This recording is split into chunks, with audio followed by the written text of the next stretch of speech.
तीसरा प्रवचन संभोग समय शून्यता की झलक। एक छोटी सी कहानी से मैं अपनी बात शुरू करना चाहूँगा। बहुत वर्ष बीते, बहुत सदियाँ। किसी देश में एक बड़ा चित्रकार था। वह जब अपनी युवा अवस्था में था, उसने सोचा कि मैं एक ऐसी चित्र बनाऊं जिसमें भगवान का आनंद झलकता हो। मैं ऐसी दो आँखें चित्रित करूं जिनमें अनंत शांति झलकती हो। मैं ऐसे एक व्यक्ति को खोजूं, एक ऐसे मनुष्य को जिसका चित्र जीवन के जो पार है, जगत से जो दूर है, उसकी खबर लाता हो। और वह अपने देश के गांव-गांव घूमा, जंगल जंगल उसने छाना, उस आदमी को जिसके प्रति छवि वह बना सके। और आखिर एक पहाड़ पर गाय चराने वाले एक चरवाहे को उसने खोज लिया। उसकी आंखों में कोई झलक थी, उसके चेहरे की रूपरेखा में कोई दूर की खबर थी।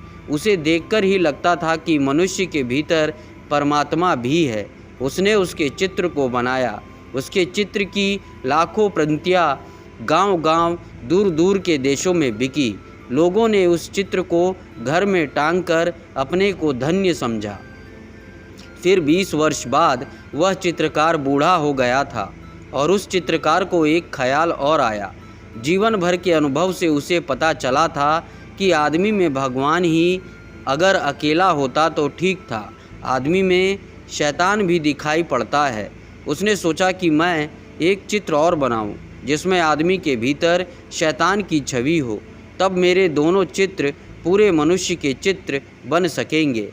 वह फिर गया बुढ़ापे में, जुआ घरों में, शराब खानों में, पागल घरों में। उसने खोजबीन की उस आदमी की जो आदमी ना हो, शैतान हो, जिसकी आंखों में नरक की लपटें जलती हो, जिसके चेहरे की आकृति उस सबका स्मरण दिलाती हो जो अशुभ है, कुरूप है, असुंदर है। वह पाप की प्रतिमा की खोज में निकला। एक प्रतिमा उसने परमात्मा की बनाई थी। वह एक प्रतिमा पाप की भी बनाना चाहता था।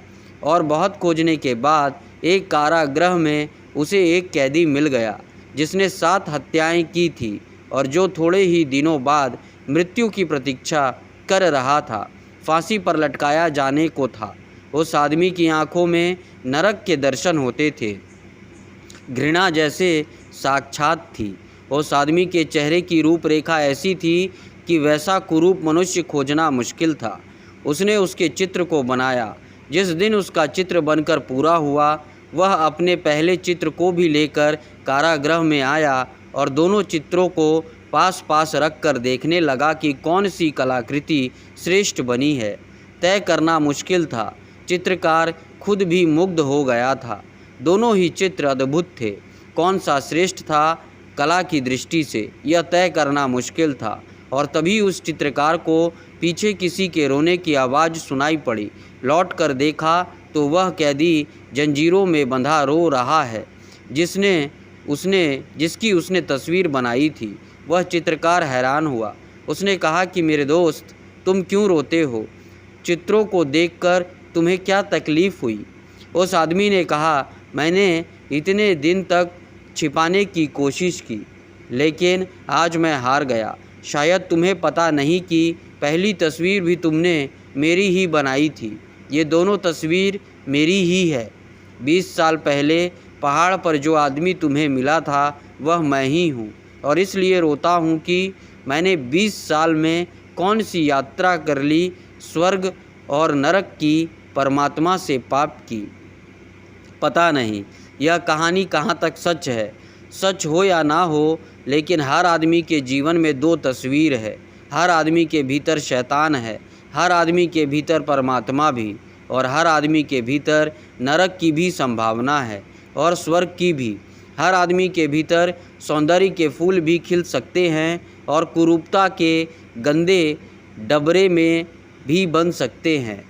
प्रत्येक आदमी इन 2 यात्राओं के बीच निरंतर डोल रहा है।